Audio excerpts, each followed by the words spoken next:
Sasailalim sa dalawang facial reconstructive surgeries ang aktor at singer na si Lance Raimundo matapos mabagsakan ng barbell sa isang gym noong isang linggo.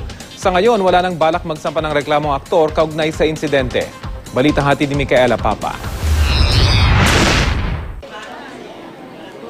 Basag ang ilong at iba pang buto sa mukha ng singer-actor na si Lance Raimundo matapos mabagsakan ng 80-pound barbell sa isang gym noong isang linggo.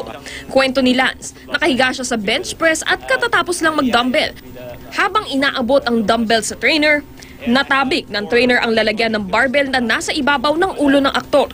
Kaya ito bumagsak sa kanyang mukha.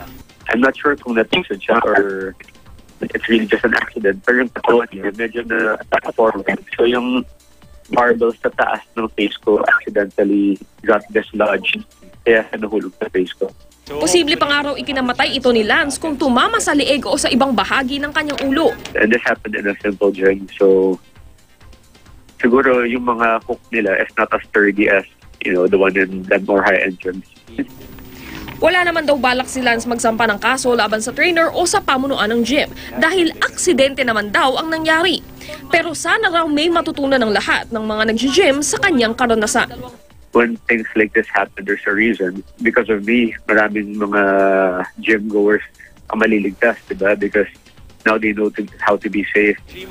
Bagamat hindi na ibubukas ang mga mata, maayos na raw ang lagay ni Lance. Isasagawa ang una sa dalawang facial reconstructive surgeries para maayos ang kanyang muka.